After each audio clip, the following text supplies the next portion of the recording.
I'm Effie Parks. Welcome to Once Upon a Gene, the podcast. This is a place I created for us to connect and share the stories of our not-so-typical lives. Raising kids who are born with rare genetic syndromes and other types of disabilities can feel pretty isolating. What I know for sure is that when we can hear the triumphs and challenges from others who get it, we can find a lot more laughter, a lot more hope, and feel a lot less alone. I believe there are some magical healing powers that can happen for all of us through sharing our stories, and I'll take all the help I can get. Once Upon a Gene is proud to be part of Bloodstream Media. Living in a family affected by rare and chronic illness can be isolating, and sometimes the best medicine is connecting to the voices of people who share your experience. This is why Bloodstream Media produces podcasts, blogs, and other forms of content for patients, families, and clinicians impacted by rare and chronic diseases. Visit bloodstreammedia.com to learn more. Hello, friends. I'm Effie Parks. Once a month, I release this extra special episode in a series I call A Rare Collection. It features a few people from the rare disease community, each telling a true story with the same theme. I'm super excited to present the 16th episode in the storytelling series. I can't believe it. I've always been moved by storytelling, and I believe there is so much power in them for both the listener and the storyteller. I'm the luckiest podcaster ever in that this is what I get to do for fun, passion, and purpose.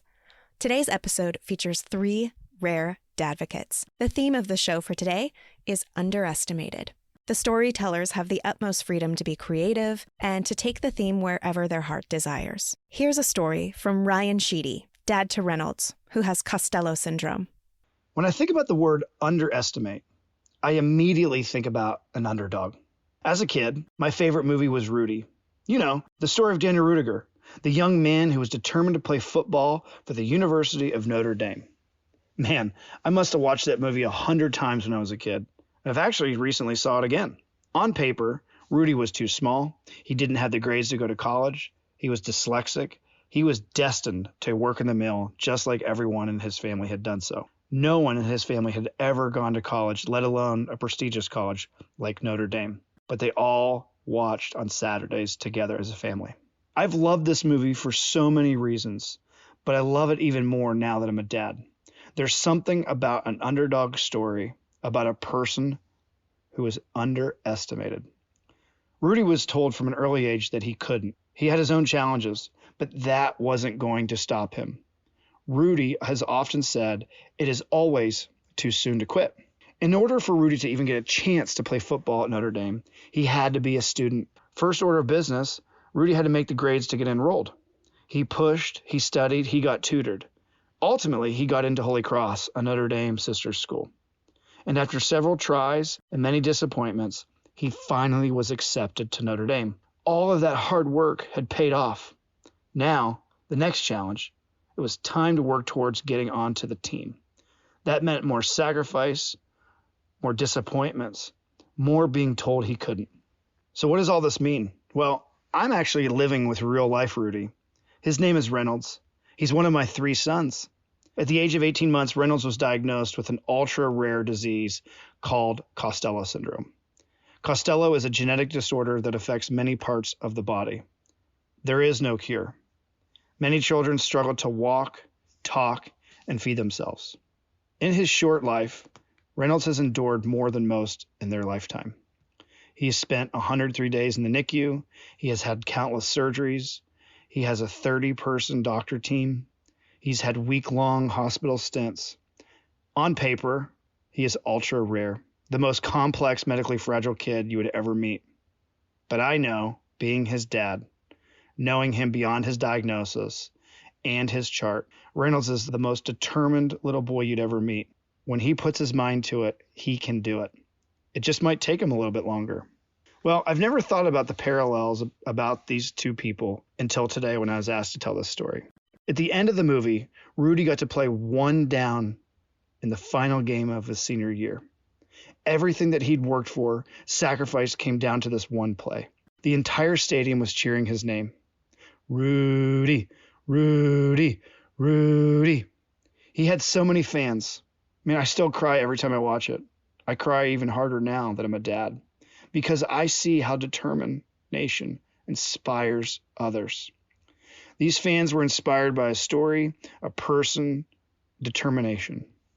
My Rudy, Reynolds, because of his diagnosis, his story, and his determination, has many fans as well. They all are cheering for Reynolds from the stands, and even some from afar. Reynolds has this electric smile. He is kind. He is such a joy. He knows no different. He pushes. Since birth, Reynolds has been preparing for his big game, being able to walk. He's had many surgeries that needed to be completed before he could do so. He has worked hard in therapy for years. He has struggled. He has fallen down. But on his first day of school, at the age of 3.5, Reynolds walked into that school without his walker. Standing ovation from his teachers, nurses, and his mom and dad. Now, walking on his own at 4.5, he has many more uphill battles to go. Reynolds does not eat by mouth. He's nonverbal. He has developmental delays, many more surgeries in his future. He gets quarterly cancer screened because he's predisposed to childhood cancer, and on and on. But Reynolds pushes forward. He inspires his dad, his mom, his brothers, family, friends, teachers, and even strangers from afar. So the moral of the story is, never underestimate the power of determination. Look what Reynolds and Rudy were able to do when they were handed a tough hand, when on paper it was said that they couldn't do it. Neither one of them knew the word quit. Both were an inspiration to many, and both were an inspiration to me. Reynolds, Reynolds, Reynolds, Reynolds. Here's a story from Stephen Bud Hager, dad to sweet Emma, with KIF 2A. At the dawning of the new millennium, scientists from across the world were asked what they believed the single greatest scientific discovery of the 20th century was. The response was almost unanimous. Brownian motion. Now, the maths behind it are both elegant and terrifying, and way above my pay grade, but in a nutshell, it pertains to the random, time-dependent behavior of a single particle, and from it came proof for the existence of molecules and atoms. And just like that, the nuclear age was born. The model, devised by Einstein, led to a true revolution in science, not just in physics, but biology and economics, psychology, and, most notably for us, mathematics, specifically statistics. Scientists could now predict how an individual would fare across their lifetime. Nowadays, virtually all of our measures of human abilities and qualities use this model. Development, physical strength, intelligence, genetics, personality, mental disorders, trauma, learning disabilities, even talent and creativity. But there's a problem with it. We've known for almost 100 years now that you can't really predict the trajectory of an individual on the basis of averages and variations within groups of individuals. In other words, trying to predict an individual's life path based on a group of other individuals' lives is, statistically speaking, invalid. It's mathematically illegitimate, and you will almost always end up underestimating them. Our life with the Kartoffel has been a series of underestimations. When we were pregnant with her, I underestimated just how absolutely she would come to define who I was. When we sat on the edge of that hospital bed with the neurologist explaining her condition and that she may only live for a few more months, we underestimated how incredibly resilient she would be.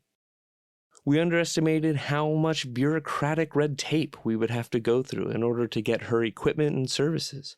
And when those services arrived, we underestimated just how draining it would be to take your child to therapy 5 days a week. I underestimated just how hard this life would be, how frequently he would rip and gnaw at us. I underestimated how often I would need support, but I also underestimated how readily people would offer that support. Every day I find something new to underestimate.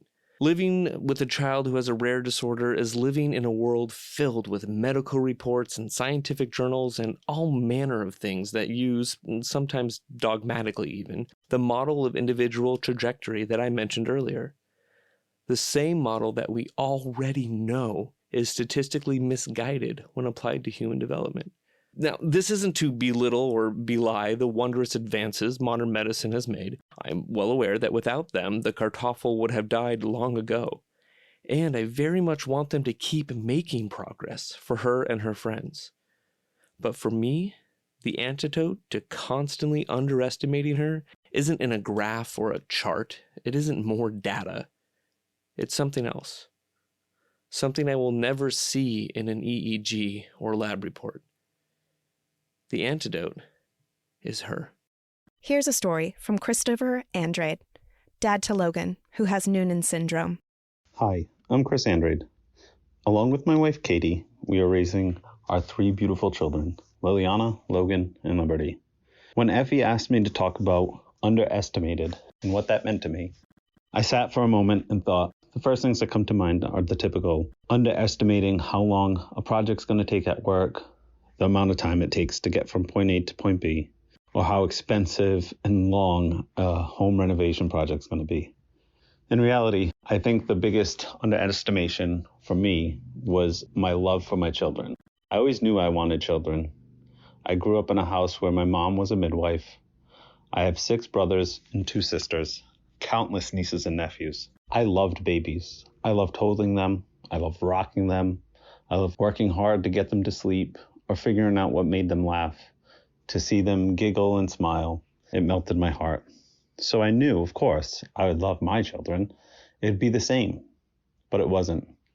It was so vastly different, and it was so much better than I could have anticipated. I remember the first time I laid eyes on my daughter Liliana. She was in a little bassinet.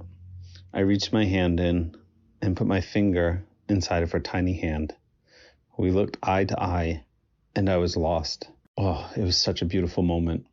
And each moment after that, with each of my children, has been equally treasured in my heart. I love my children fiercely, and I would do almost anything to protect them, to love them, to educate them, to guide them in this journey. When we had Logan, things were changing. I could tell something was off. The way the doctors worked with him, the countless sicknesses he had early on in his life. When he was 6 months old, he was diagnosed with Noonan syndrome, PTPN 11.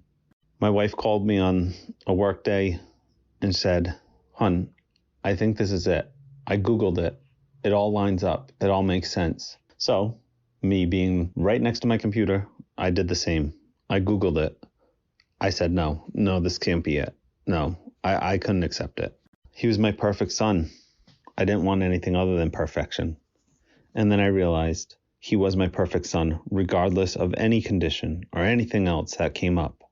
He was my son Logan, and I loved him fiercely. Nothing else mattered. Nothing would change that. It was a long journey, this diagnosis.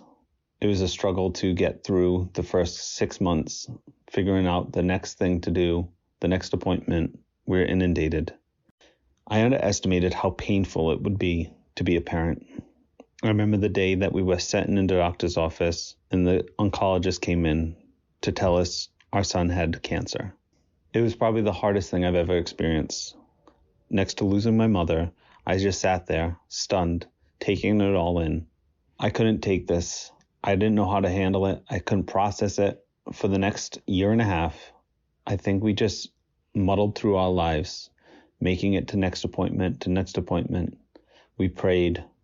As a family, we leaned on each other. We got support from family members, but truly I just bottled it all up. I couldn't process it.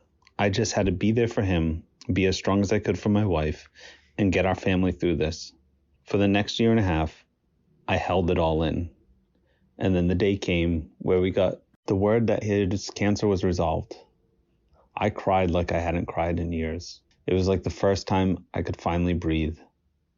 I underestimated just how powerful our love is for our children and how painful it is to watch them hurt, to watch them struggle, and to watch them endure things that they shouldn't have to. I wish so badly that I could have changed it for him. I wish so badly I could have taken some of those hurts for him, but I couldn't. I just had to be there for him, and that was brutally hard. I still get choked up when I think about those days. As we processed forward, we went to the next thing and the next thing. Then came his heart surgery. I knew it was going to be difficult. I prepared myself. But what was crazy was I prepared myself for the surgery. I'd processed out and figured out how to get through it. I underestimated what would happen after. Walking into his room with his chest tubes in, sutures through his chest, tubes down his throat, watching him wake up and just cry out. It was so brutal. I wish I had prepared myself for that moment, for the moments after where we had to train him up, teach him to walk again with tubes coming out of his chest. I was heartbroken watching those moments. I wish I had prepared myself better, but I didn't. I underestimated the journey after the surgery, the journey to recovery, and that was a hard journey. When I started advocating on Facebook and Instagram, I underestimated the emotional toll it would take on me. My main purpose at the start was to educate others as to what Noonan syndrome was and how it was affecting Logan on a day-to-day.